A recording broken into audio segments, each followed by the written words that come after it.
우리 시편 14편의 말씀을 함께 보겠습니다. 저와 한 절씩 교독하도록 하겠습니다. 어리석은 자는 그의 마음에 이르기를 하나님이 없다 하는도다. 그들은 부패하고 그 행실이 가증하니 선을 행하는 자가 없도다.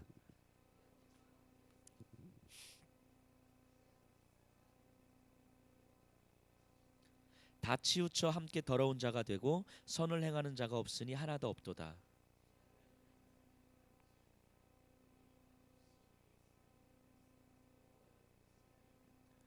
그러나 거기서 그들은 두려워하고 두려워하였으니 하나님이 의인의 세대에 계심이로다.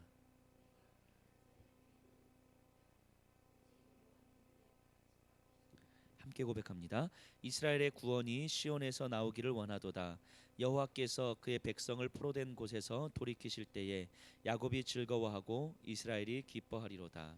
아멘. 시편 14편은 무신론자의 시라고 일컬어집니다. 무신론자의 시.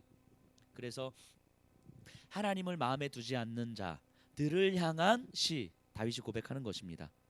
그래서 하나님을 믿지 않는 자의 어리석음을 믿음으로 확신하며 선포하는 시인데요. 오늘 이 자리에 있는 우리에게 이런 질문을 던져봅니다.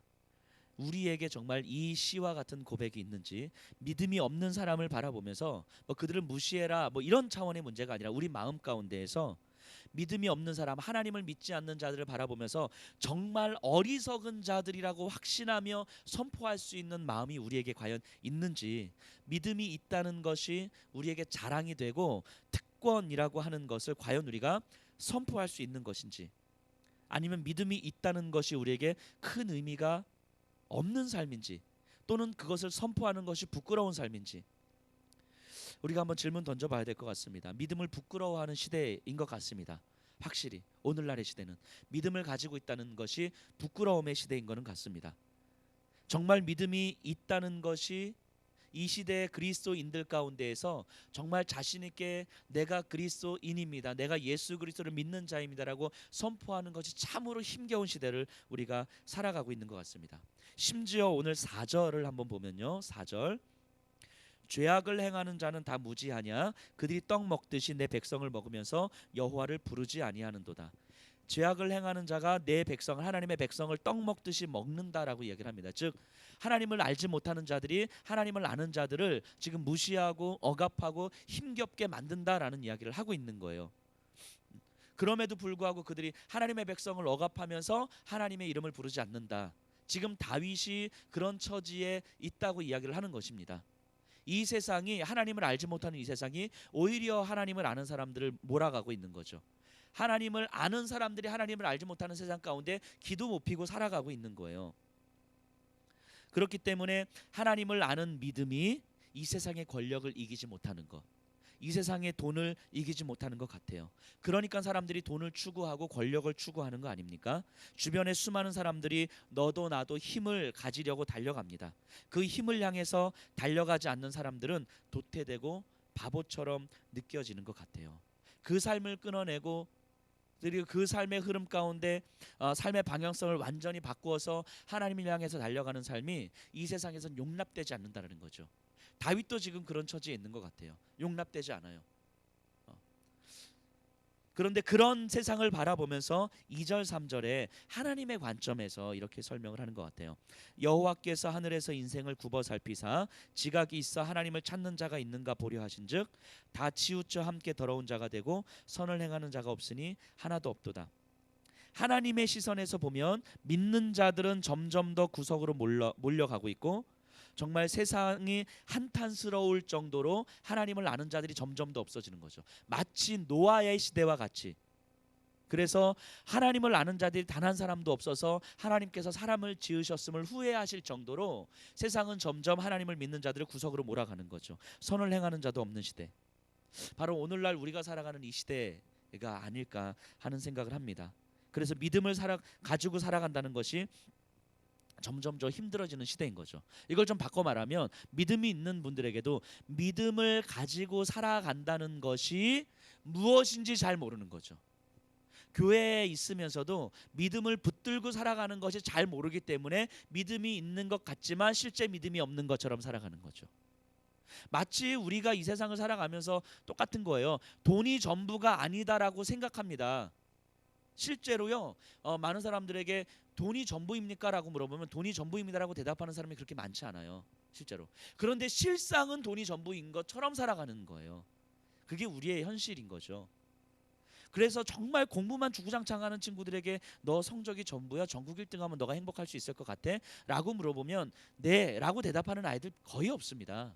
진짜 없어요. 전국 상위 1% 안에 드는 아이들한테 물어봐도 그렇습니다. 제가 예전에 가르쳤던 애들이 그런 애들 아닙니까? 대치동에서. 근데 그런 아이들한테 너 전국 1등하면 네가 원하는 성적 오르면 너 정말 행복해질 수 있을 것 같아? 라고 했을 때 네라고 대답하는 애들 없어요. 진짜로. 자기들도요 머릿속에서는 그것이 전부라고 생각하지 않습니다. 그런데 그렇게 살아가요. 그것이 전부인 것처럼 살아가요. 왜냐하면 그것 말고는 다른 길을 모르기 때문인 거죠. 근데 믿음을 가지고 있는 우리도 비슷한 것 같아요. 믿음을 가지고 있다 생각하지만 실제 믿음을 가지고 있다는 것이 뭔지 잘 모르기 때문에 돈이 전부가 아니라고 생각하지만 그것이 전부인 것처럼 살아가고, 이 세상이 전부가 아니라고 생각하지만 이 세상이 전부인 것처럼 살아가고, 하나님이 이 땅의 주인이시고 창조주라고 알고 있으면서 생각하고 있으면서도 마치 하나님이 창조주가 아닌 것처럼, 아니 하나님은 나와 전혀 상관없는 것처럼 살아가는 삶. 실제 우리의 실생활을 들여다보면 이게 흔히 우리가 믿음이 있다, 교회를 다닌다라고 하는 사람들의 모습이 아닐까 하는 생각을 해봅니다.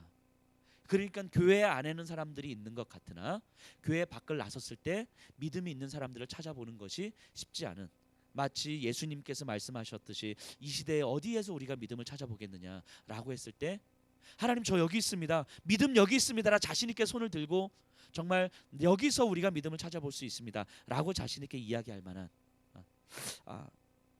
사람이 과연 얼마나 있을까 하는 생각들을 한편으로 해봅니다. 그런 이 시대 가운데서, 그런 다윗의 시대 가운데서 다윗은 그런 시대 속에서 몰려가고 있는 거예요. 그런데 14장 1절에서 이렇게 선포합니다. 어리석은 자는 그의 마음에 이르기를 하나님이 없다 하는도다. 그들은 부패하고 그 행실이 가증하니 선을 행하는 자가 없도다. 그들은 부패하고 가증하니 선을 행하는 자가 없도다. 이것은 우리 입장에서 볼 때 그들은 부패했고 그들은 가증하고 그들은 선을 행하지 않는다라고 생각하지만 이 세상의 입장에서 보면 그건 부패한 거 아니에요. 열심히 돈이 전부인 것처럼 열심히 살아가는 삶이 부패한 삶입니까? 아니잖아요. 정말 공부가 권력이 전부인 것처럼 살아가는 삶이 선을 행하지 않는 겁니까? 그런 거 아니잖아요. 이 세상의 관점에서 보면 그거는 너무나 성실한 삶인 거예요. 너무나 최선을 다하는 삶인 거예요. 그런 삶은. 그런데 다윗은요, 그런 사람들에게 몰려서, 이 세상 권력 가진 사람들에게 몰려서 하나님을 믿고 있는 것이 오히려 조롱거리가 되고, 그래서 시편 42편에 보면 사람들이 뭐라고 이야기합니까? 네가 믿는 하나님이 어디 있느냐? 네가 붙들고 있는 하나님이 어디 있었고, 그래서 네가 그렇게 살아갈 수밖에 없다고 그렇게 누누이 이야기했던 하나님이 과연 어디 있느냐? 지금 너는 내 앞에서 죽을 위기에 처해 있지 않느냐? 네가 지금 가지고 있는 것이 뭐 있어? 누리고 있는 것이 뭐 있어? 네 주변의 사람들이 다 어디 있어? 다 도망갔지 않느냐? 네가 믿는 하나님 어디 있어라고 하나님을 믿는 것이 조롱거리가 되고 수치거리가 되고 모욕거리가 되는 이 상황 속에서 다윗은 이렇게 고백하는 거예요. 어리석은 자는 그 마음에 이르기를 하나님이 없다 하는도다. 우리 이렇게 말할 수 있는, 이렇게 선포할 수 있는 자신 있으십니까? 우리가 세상 속에서 몰려갑니다. 그럼에도 불구하고 어리석은 자는 이르기를 그 마음에 하나님이 없다 하는도다. 제가 어떤 글을 읽다가, 어른을 위한 동화와 같은 수필집인데 그 읽다가 이런 장면이 나오더라고요. 한 아이가 있었습니다. 비 오는 날 엄마하고 너무너무 가난한 집이었던 것 같아요. 그래서 비닐 우산, 혹시 아시나요? 그 예전에 그 파란색 비닐 우산, 이제 끄덕끄덕 거리시는 분은 이제 이제 세대가 한참 좀 되신 근데 그런 비닐 우산을 이렇게 가는데 아버지 회사에 점심 도시락을 주러 가는 거예요. 근데 비가 와서 하는데 갑자기 어머니가 우산으로 자기를 앞을 딱 가리는 거예요. 비를 맞으면서. 근데 비닐 우산이어서 가려도 다 보이잖아요. 근데 어떤 장면이 그 비닐 우산 저편으로 보이냐면 자기 아버지가 그 회사 사장한테 딱 이렇게 맞고 있는 장면이 있었던 거예요. 근데 엄마가 그 우산으로 이렇게 가린 거죠. 근데 아이는 그 모습을 다 봤잖아요. 근데 나중에 깨달은 거예요. 아, 엄마가 내 눈을 가린 게 아니라 아빠가 나를 못 보도록 가려 주신 거구나. 아빠가 자신이 맡고 있는 모습을 자기 아들이 봤을 때 얼마나 견디기 힘들었을까 하는 마음에 이렇게 비를 맞고 이렇게 가렸었구나. 뭐 이런 내용의 소설이 그 글을 좀 읽다가 너무너무 마음이 좀 짠하고 아프기도 하고 그러면서 이런 마음이 들었어요. 근데 그게 특별한 누구 한 사람의 이야기가 아니라 우리들의 이야기 아닙니까? 우리들의 아버지, 우리들의 어머니의 이야기인 거잖아요. 우리를 자녀들을 그렇게 키우시기 위해서 그런 온갖 수치와 모욕을 다 당하면서 그럼에도 불구하고 자신의 자녀들에게 그런 모습은 보이고 싶지 않아서 애써 강한 모습 보이고 애써 의연한 모습 보이면서 우리 자녀들 앞에 서 있었던 모습이 우리 부모님들의 모습 아닙니까? 그렇기 때문에 그 마음에 여유 하나 없이 살아가실 수밖에 없었던 분들이 우리 부모님들의 모습인 거잖아요. 근데 그런 분들에게 그래도 더 기도하셔야 됩니다.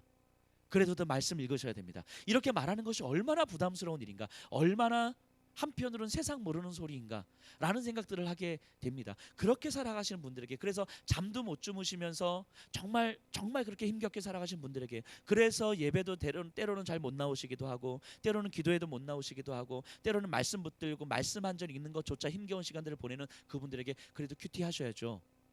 그래도 예배는 드리셔야죠. 그래도 기도는 하셔야죠. 라고 이야기를 하는 게 얼마나 때로는 사치스럽게 들리는 이야기인가라는 생각들을 참 해보게 됐습니다. 제 입장에서. 그런데 한편으로 또 이런 생각이 드는 거예요. 그런 상황 속에 계신 그분들이 그 아버지 입장에서 그 아버지께서 이렇게 말씀하신다면 어리석은 자는 이르기를 그 마음에 하나님이 없다 하는도다. 이런 말씀을 하실 수 있다면 그 모습이 얼마나 아름다울까. 그렇게 처절한 삶을 살아가시면서도 이런 고백을 하실 수 있다면 어리석은 자는 이르기를 그 마음에 하나님이 없다 하시는도다. 내가 아무리 이렇게 처절하게 온갖 수치와 모욕을 가지면서 살아가고 있다 할지라도 내 마음에 하나님이 믿어지는데 이 믿음이 없는 자들을 바라보면서 정말 저 어리석은 사람들이라고 그 마음이 들어올 수 있다면 그 모습이 얼마나 아름다울까 하는 생각을 좀 해봤습니다.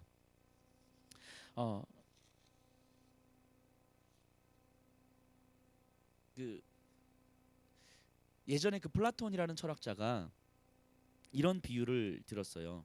어떤 동굴의 비유인데요. 동굴 안에서 평생을 살아갔던 사람들이에요. 동굴의 벽을 바라보면서만 평생 살아가는 거예요. 그러면은 동굴 바깥에서 해가 이렇게 비치면 동굴 벽면에 비친 자기들의 그림자만 평생 보면서 살아오는 거잖아요. 그러니까 이 사람들은 그림자가 전부인 것처럼 알고 살아가는 거예요. 그림자가 진짜인 것처럼. 그런데 그러다가 어떤 한 사람이 우연한 기회에 동굴 밖을 나가게 된 거예요. 나가서 빛을 보니까 이제까지 내가 진짜이고 전부라고 알고 있었던 벽면에 비친 그림자가 진짜가 아니라는 걸 깨달은 거죠. 그래서 사람들에게 가서 이 사람들아, 내가 새로운 걸 깨달았는데 이제까지 우리가 알고 있던 지금 당신들이 보고 있는 이 그림자는 진짜가 아니야. 이거는 진짜는 빛에서 이렇게 비추어서 진짜는 우리인데 우리의 모습이 여기에 비춰지는 거야 라고 이야기를 하는 거예요. 그랬더니 사람들의 반응이 어땠을까요? 미친놈, 이런 거죠. 이런 거예요. 왜냐하면 이제까지 그림자 외에 다른 걸 단 한 번도 본 적이 없거든요. 그러니까 그림자가 진짜가 아니야 라고 말하는 사람들에게 미친놈이라고 이야기를 하는 거죠. 사람들에게 손가락질합니다. 그 사람들 이제 계속 이야기하니까 왕따를 시키는 거예요. 이 사람 왕따를 시킵니다. 자, 내가 손가락질을 받고 내가 왕따를 당해요. 근데 그러면서 이 사람들은 여전히 그림자가 진짜라는 걸 바라보고 자기 그림자가 누구 그림자가 더 큰가, 그걸 내 그림자를 더 크게 키우기 위해서 막 싸우는 거예요. 자, 진짜를 본 사람이 내가 왕따 당하고 내가 손가락질 받는다고 해서 그 사람들과 함께 누구 그림자가 더 큰가의 싸움에 끼어들어서 싸우겠습니까? 그러진 않아요. 그러진 않습니다. 내가 아무리 왕따를 당하고 내가 손가락질을 받아도 그 그림자 싸움에 끼어들지 않아요. 왜냐하면 진짜를 보고 왔거든요. 근데 이게 단순하게 그냥 그림자냐 아니냐의 문제가 아니라 생명의 문제라면 차원이 완전히 달라지는 거예요. 죽냐 사느냐의 문제랑 완전히 달라지는 거예요. 죽음을 바라보면서 죽음이 진짜라고 바라보면서 평생 살았던 삶 속에서 진짜 생명을 경험한 사람 생명을 이야기했을 때는 사람들은 미친놈 이렇게 이야기를 하는 거예요. 때로는 계속 이야기하면 손가락질도 하고 왕따를 시키고 같이 놀아주지도 않습니다. 그러면서 누구의 죽음의 크기가 더 큰가를 재고 있는 거예요. 그런다고 해가지고 그 죽음의 싸움에 끼어들겠습니까? 그러지 않는 거예요. 진짜 생명을 경험한 사람은 그 죽음의 싸움을 싸우는 사람들을 바라보고 그리고 여전히 죽음 안에서 누구 그림자가 더 큰가 싸우는 그 사람들을 바라보면서 마음에 내가 아무리 손가락질을 받고 있어도 내 마음에 저 어리석은 자다. 어리석은 자는 이르기를 그 마음에 하나님이 없다 하는도다. 이렇게 고백하게 되는 거 아닙니까? 진짜를 본 사람은요 다른 거예요. 진짜를 본 사람은 그 싸움에 끼어들지 않아요. 그 싸움에. 예전에 제가 신방을 하면서 이런 분이 계셨어요. 지금 사업을 하시다가 부도가 나서 10년 이상을 빚에 허덕거리면서 삽니다. 이 여자 집사님이신데 그래서 낮에는 일하고 밤에는 알바를 뛰는 거예요. 계속. 그러니까 아침 7시 뭐 이렇게 일좀 넘어서 나갔다가 야간 알바까지 뛰고 집에 들어오면 막 12시 1시 이렇게 되는 거예요. 그러니까 10여 년 이상을 그렇게 삽니다. 그래도 항상 허덕여요. 항상 빚을 갚는 것조차 버겁고 자녀들이 있고 남편은 순간순간 원망의 대상이 되고 그렇게 1년 2년을 지나고 3년 4년을 지내고 10여 년이 지나니까 이제 아무 힘도 남지 않는 거예요. 이제는 투잡을 뛰고 때로는 쓰리잡을 뛰고 해도 남는 게 아무것도 없는 거예요. 이 마음은 계속해서 공허해지는 것이고 무언가를 해봐야겠다는 의지도 없고 교회를 다니고 있는데 왜 교회를 다녀야 되는지조차 이유조차 모르고 하나님을 떠나야겠다는 생각을 참 많이 하게 되는 거예요. 그분이. 그렇게 한참 이야기를 하는데 여러 번 만나서 이야기를 하는데 이런 말을 하더라고요. 본인이 자기는 진짜 하나님을 떠나고 싶은데 내 머릿속에서 하나님을 지워버리고 싶은데 하나님이 때로는 나에게 아무 의미 없는 존재로 느껴지는데 하나님을 떠날 수가 없다는 거예요. 내 의지는 내 머릿속에서는 하나님을 완전히 지워버리고 싶은데 너무너무 하나님이 원망스럽게 하다고 지금 그렇다고 앞으로 나아질 기미는 전혀 안 보이고 여전히 지금도 여전히 그 빚에 허덕거리면서 그냥 그렇게 지금 살고 계실 텐데 하나님을 떠날 수가 없대요. 본인은 하나님을 떠날 수가 없대요. 이렇게 힘겨운 삶을 사시다 보니 교회에서도 상처를 참 많이 받으신 거예요. 근데 하나님이 계시고 또 하나님이 나를 사랑하신다는 것이 믿어져서 하나님이 훨씬 더 원망스럽다고 이야기를 하더라고요. 하나님이 나를 사랑하신다는 것이 하나님이 살아계시고 하나님이 나를 사랑하신다는 것이 믿어지는데 그래서 하나님이 훨씬 더 원망스럽다고 이야기를 하는 거죠. 그것이 믿어지지 않으면 하나님을 떠나면 그만인데 그것이 믿어져서 하나님을 떠날 수가 없는데 나아지지 않는 내 삶을 바라보면서 하나님이 그렇게 원망스럽다는 거죠. 그런데 믿어지는 걸 어떻게 하냐? 믿어지는 걸 어떻게? 내가 아무리 지워버리고 싶은데 지워지지가 않는 걸 어떡하냐고. 그래서 내가 마지막까지 붙들 수 있는 것이 바로 이 믿음뿐이라고 이야기를 하는 거예요. 그리고 이 믿음이 아니었으면 저는 진작에 죽었어요. 진작에 저는 제 목숨 끊었을 겁니다. 이렇게 말씀하시더라고요. 하나님이 아니었으면 이런 상황이 아니었으면 저는 진작에 죽었을 거라고 이야기를 하는 거죠. 그러면서 힘겹게 말씀을 하시는데 그러면서 그냥 마지막으로 이렇게 말씀하시는 거죠. 그러니까 믿음이 나를 살게 하는 것 같아요. 믿음이 나를 살게 하는 것 같아요. 여전히 그런 삶을 살아갑니다. 그 믿음 붙들고 있다고 해서 삶이 확 나아지지 않아요. 10년 이상 그렇게 살아왔고 지금도 여전히 나아질 기미가 없는 삶을 살아가고 있는데 그 믿음이 나를 살게 한대요. 그 말씀 앞에서 제가 뭘 드릴 말씀이 없는 거예요. 그래 우리 말씀 붙들 끝까지 한번 가보십시다. 이런 말씀도 제가 안 나오는 거예요. 제가 더 기도할게요. 이런 말씀도 제가 안 나오는 거예요. 그 처절한 삶의 현장 가운데서 내가 아무리 지워버리려고 해도 지워지지 않는 걸 어떡하냐고. 내 안에서 하나님이 떠나지지 않는 걸 어떡하냐고. 내 안에 있는 믿음이 버려지지 않는 걸 어떡하냐고. 그런데 그 믿음이 나를 살게 하는 힘인 것 같다고 이야기를 하는데 그 고백 앞에서 차마 제가 뭐라고 말씀을 드릴 수가 없는 거죠. 그런데 그게 그리스도인들 아닙니까?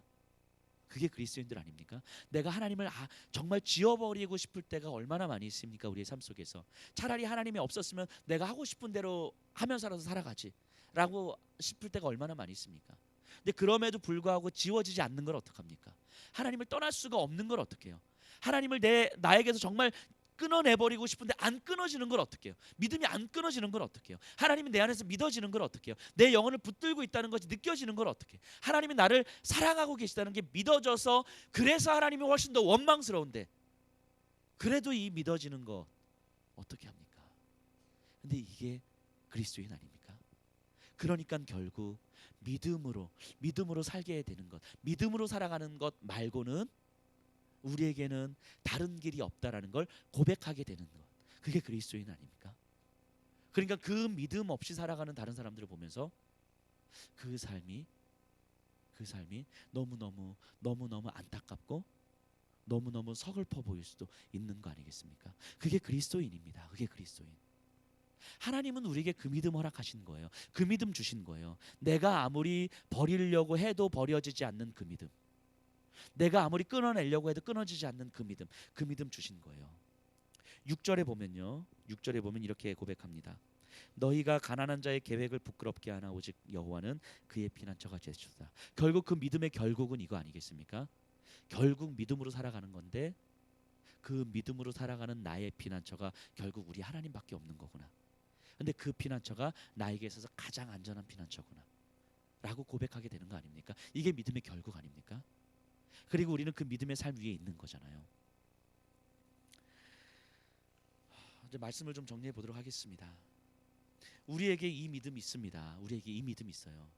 그런데 때로는 우리가 믿음이 있는지조차 모른 채 살아갈 때가 참 많이 있는 것 같아요. 이 믿음을 선물로 받았음에도 불구하고 우리 이 믿음이 있다는 것을 믿으면서 살아갔으면 좋겠습니다. 이 믿음이 있다는 것을 믿으면서 살아갔으면 좋겠습니다. 그리고 이 믿음이 있다는 것이 결국은 나에게 자랑이 된다는 걸 고백했으면 좋겠습니다. 왜냐하면 결국 나의 피난처는 여호와 하나님밖에 없다는 것을 결국 우리는 고백하게 될 거거든요. 돈이 아니라는 것을 고백하게 될 거거든요. 내 자녀들이 아니라는 것을 고백하게 될 거거든요. 권력, 사람들의 인정, 칭찬이 아니라는 것을 결국 고백하게 될 거거든요. 그리고 결국 이 믿음이 있다는 것이 나에게 남는 유일한 자랑거리라는 것을 우리가 알게 될 거거든요. 하나님 우리를 그렇게 끌고 갈 거거든요. 우리 그거 믿으십시다. 그거 믿으십시다. 우리 하나님 우리를 그렇게 다스리는 거예요. 우리 하나님은 이 저녁 시간에 하나님 나를 그렇게 다스리고 계십니다라는 것을 우리가 고백하는 시간이었으면 좋겠습니다. 그리고 하나님 단 한순간도 믿음이 없는 자처럼 살지 않도록 하나님 저에게 은혜를 주십시오. 이렇게 고백했으면 좋겠습니다.